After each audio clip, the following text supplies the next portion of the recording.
Whew, so this is the video that's gonna get me fully cancelled. Zbogam. What is up guys, it is your boy Roman, your favorite neighborhood Russian, and in today's video guys I would like to bring up the topic of countries during war and the collective responsibility of the citizens of those countries regarding the actions of the governments. You see guys, myself as a Russian citizen who's left Russia right after the start of the special military operation in Ukraine, I had to suffer a bunch of annoying setbacks because of my citizenship. A ton of Western countries, manufacturers, and services left Russia and took a stand that way. Russia has been pretty much economically cut off from the world with the SWIFT ban, as well as Visa and MasterCard actually banning Russians from using their cards outside of Russia. Probably with the idea to make it harder for people to leave Russia if they don't want to fight, or so that it would be harder for them to spend their bloody Russian money outside of Russia, therefore giving benefit to countries that are not Russia. Great solid move, you guys. And also, there's been all sorts of travel and visa restrictions imposed for Russian citizens. And honestly, initially when this all happens, my take on it was basically, yes, I guess it's pretty annoying, but maybe I have to just suck it up, because I guess this is what happens to the citizens of the country that like bombs children or whatever, right? Well guys, today I would like to talk about it again, because in the light of the recent Israel and Palestine crisis, I've been kinda noticing an interesting double standard in how, the West thinks about such things as collective responsibility, and whether the citizens of a particular country should be considered responsible for the actions of their governments. And quite honestly guys, I can't really come up to any other conclusion for myself other than, yes, the West is hypocritical. And once again, this is just a proposition. I want you guys to chime in and give me your take as well, because I might be wrong, and I'm clearly biased in this situation, obviously. But yes, before I even talk about it, right, and before I get to my points, first of all, I understand that this conflict right now is a very, very emotional issue for a lot of people. The amount of increase in Islamophobia and anti-Semitism in the world recently has been absolutely insane, and I firmly stand against both, and I would like to make an effort so that nothing I say in this video would be pushing any of those hateful agendas. And to be quite honest, I still cannot fully find myself in either that or that camp, because first of all, I've been to Israel 3 times, I visited friends there, and I actually had a lot of fun. And on the one hand, I have a lot of empathy for the Jewish people and the terrible stuff that they've gone through, but also at the same time, I'm sorry, but I can't really look past what Israel is doing. And through my sort of anti-imperialistic, anti-colonial look on the world, Israel, does give me the ick a little bit. And also have a lot of empathy for the plight of the Palestinian people and all the displacements that they've had to go through in the past decades. And I have to say this as well, because people will jump to this in making their arguments, but no, I do not think Hamas are freedom fighters, and I do condemn their attack on Israel. It was absolutely awful. That being said though, once again, I do think that retaliating by, just bombing thousands of children in Gaza Strip isn't really, the way to go. And I know people are gonna say, what about the hostages? What about this? Look, I don't fucking know. It's an open prison with the most dense population in the world. I don't fucking know what to do. I'm just thinking maybe, just maybe, there is another way to handle this. And here's the thing, this is just not me speaking. A lot of the world community right now is looking very thoroughly at what Israel is doing, and they're not very happy with it. And even the UN is raising concerns about how Israel is conducting its operation in Gaza. To which Israel, by the way, responds with saying that the UN chief is an idiot and should be fired. Sounds a lot like Russian behavior, by the way, guys. And now that I've, ostracized the, half of my audience or whatever, here's basically the post that I made. I posted this on Instagram saying, at the end of the day, I do have a very dumb, simple question. Since the UN is super concerned about Israel's special military operation in Gaza, yeah guys, I just had to do that little joke there, hadn't I? A little out of touch, but I was just fucking mad when I was typing this, I'm sorry. Since the UN is super concerned about Israel's special military operation in Gaza while Israel ignores any objections of the world community, why can Israelis still use Visa and MasterCard? Why is Zara, McDonald's, etc. not epically showing Israelis their stance for peace or whatever by leaving? And is it hard for Israelis to travel? Oh yeah, never mind, they just got visa-free travel to the America, lol. So yeah, you can clearly tell I was pissed when I was typing this, but here's the thing, I know already what a bunch of people are going to say. People will say to me that it is wrong to compare Russia and Ukraine and Israel and Gaza. And I actually agree, and guess what guys, I'm not. Because if anything, we could compare the situation more to Russia versus Chechnya in the First and Second Chechen War. There have been several very massive terrorist attacks in Russia in the early 2000s performed by terrorists. And Russia's response to all of this was basically just to raise the capital of Chechnya to the ground. I know this is very old history, right? And the situation isn't fully comparable. However, these days, right, when Russia is like the worst country in the world or whatever, people love to talk about Russian imperialism and how much hurt it brought to the world. And a lot of people actually use the Chechen Wars as an example because the Russian Empire has colonized the Caucasus many decades ago. The Russian Empire has misplaced people in the Caucasus. They've conducted genocide against the Circassians, for example. And obviously the Chechen Wars are also seen as this another act of Russian aggression. That is interesting. Then why are none of the countries of the West condemning what Israel is doing? Because you could also make the argument that Israel has been occupying these lands for many years, and it's also an example of how dangerous Zionism truly is and how like dangerous the ideology of Israel is. Because the West loves to talk about how all Russians are imperialists and that they just bomb people into the ground if they try to resist against them. Again, guys, I mean, I'm just seeing some parallels, you know? But no, you will never hear something like that from your average Westerner. The point is, you know, really, where does this collective responsibility start and when does it end, you know? Because here's the thing, according to a large part of the world, at least, not according to the United States though, of course, because that's what really matters, but according to a huge part of the world, what Israel is doing is not really good, okay? Just not exactly very nice. Yes, so, you know, why are exactly Israeli citizens not facing any backlash for this? I mean, here's the thing, I'm a citizen of Russia. I did not vote for Vladimir Putin once ever in my entire life. I did not vote, yes, on sending tanks into Ukraine.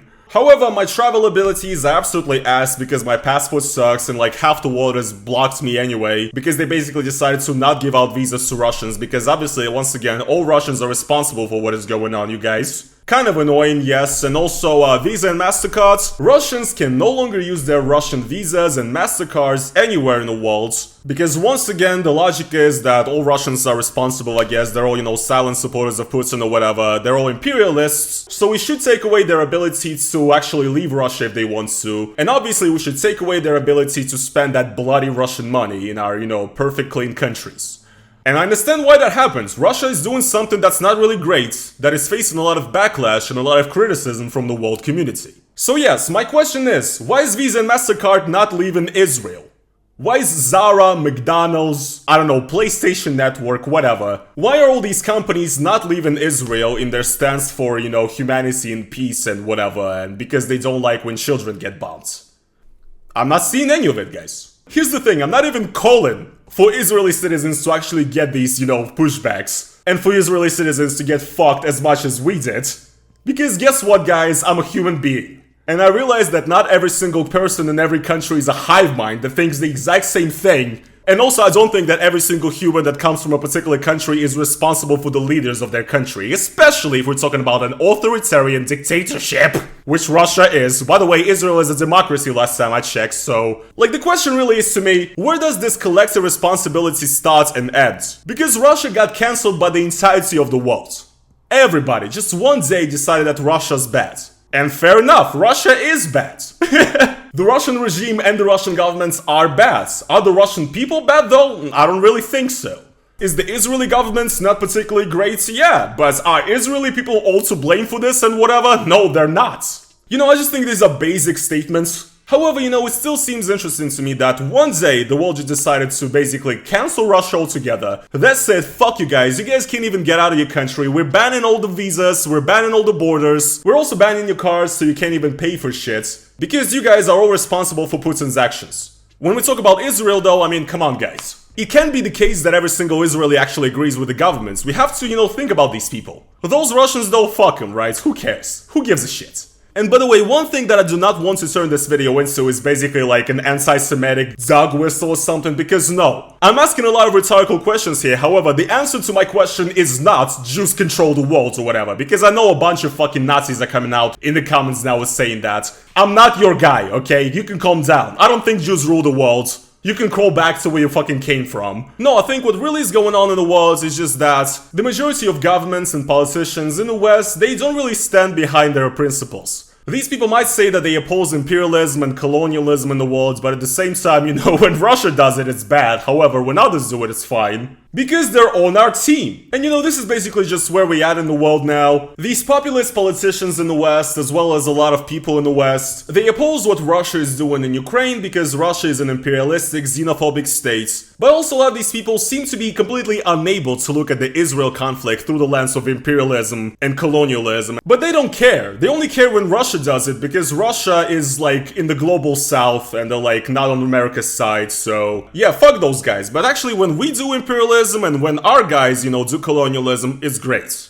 And honestly guys, as a Russian myself, it makes me so fucking infuriated. Because you can just see that most people literally don't even have like consistency in their own beliefs in the world. And they can't apply their values that they think they have to whatever is going on in the world. They do think that they have to abide to this or that side on the political spectrum. They have to side with our guys against the bad guys. And it honestly makes me want to fucking die and like stop living on this planet, guys. I'm sorry.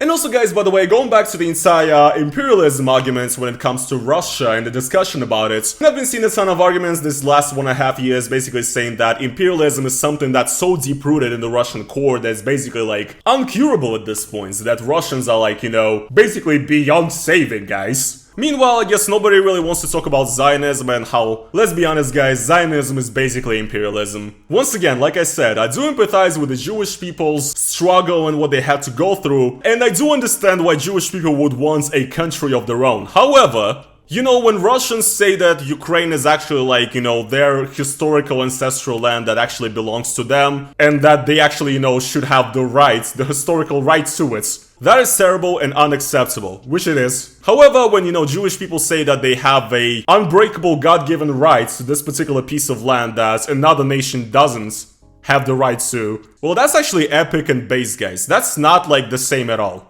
I mean, I don't fucking know, guys. Am I making sense? Or am I saying complete nonsense? Am I also an anti-Semite now? I probably am at this point, right? Because anybody who dares to criticize Israel is one. I find it interesting how a lot of people cannot take criticism of Israel and basically immediately say that any criticism of Israel or Zionism is anti-Semitism. Sort of also kind of reminds me a lot of, Russian propaganda and stuff, which also says that if you dare to criticize Vladimir Putin or, this special military operation, ZV, whatever, Goida, then you're also basically Russophobic, you're denying Russian people's right to exist or whatever. I mean, I'm sorry guys, I just cannot look past all of this. And there's more and more inconvenient truths we could mention here, for example how Israeli governmental officials and generals basically, call Palestinians subhuman and human animals, etc. Once again guys, I don't know if there's any other country out there that likes to dehumanize its enemies and also say that, they're basically inhuman and that they're all Nazis and, they're all basically children of the Satan that needs to be eradicated. No guys, I don't know a single country like that. I don't know what you're talking about. Don't get it confused guys. Russia with an authoritarian government, where you can't do anything or say anything, obviously all of those people, they all support what's going on, they all support Putin. They deserve to, suffer. However, Israel, which is a democracy where, by the way guys, a ton of people have been going out for weeks and protesting against Netanyahu, which unsurprisingly guys did not lead to a revolution. Guess what guys, it's not fucking easy to do a revolution, even in democracies, because obviously guys, removing people from power is very, very easy. This is exactly why I'm being told like 20 times a day to go back to Russia and fight for my country and overthrow Putin. That is something that is clearly going to work. But yeah, Russians who can have no voice and no opinion in an authoritarian country, oof, stinky, fool, get out of here. Israel though, meanwhile, where a lot of people do have imperialistic tendencies, like I'm sorry, but they do. No, but those people deserve the benefit of the doubt, and surely, it would be completely insane to punish an entire population for the actions of their leaders. Yeah, I think so too. I also think it would be ridiculous to punish an entire nation for the actions of its leaders. Although, guys, looking at the current year and what's happening in the world, seems like it's not. Because we live in fucking hell. So yes, guys, at the end of the day, what do I have to say? Is the West hypocritical regarding some stuff? Yeah, it is. Am I surprised? Not really. I mean, I've been seeing how the issue of Russians, especially Russians who left, has been handled recently in European countries, where European leaders that have been literally busted for doing business with Russia, even after the start of this special military operation, saying things such as, traveling to Europe is a privilege and not a human right, so that we need to ban all of these imperialistic Russians now. We also have other European leaders basically making the claim that we basically have to monitor Russians just like the Americans did in Japanese internment camps during World War II. That's great. Just watch my video about the topic if you're curious, okay? No, I'm not very surprised to be honest, but you know, this is just something that I've been thinking about. And honestly, if I'm not gonna say this, nobody else will. Because it feels like there's no other English-speaking Russian YouTuber that would actually like to call out the West on its bullshit. So yes guys, this is my cross to bear, you know, I know what's gonna happen as a result of this video. I'm gonna be called an anti-Semite, which I'm not. I'm gonna be called a person who does whataboutism to excuse Russia, which is not what I'm trying to do. It doesn't matter. I really don't care, to be quite honest. Because I know deep down that I'm neither of these things. And yes, nobody else is talking about this. And I'm sorry, I've been walking around for a few days critically thinking about this entire topic and whether I should even talk about this. And I've been in this situation many times on my channel before, and usually the choice I make is just saying what I think, and this is just something that I've noticed. So, you know guys, I may be completely wrong, but it is what it is, you know, and at the end of the day, when I look at things like these, it just solidifies my opinion of the West being full of complete hypocrites. It destroys my hope for the world even more and more. And yeah, what this basically leads me to believe is that, you know, people like us, which are considered, you know, part of the global south or whatever in the world, Russia, you know, South America, the Muslim world, a lot of the time we do not get the same treatment for the same actions as the friends of America would.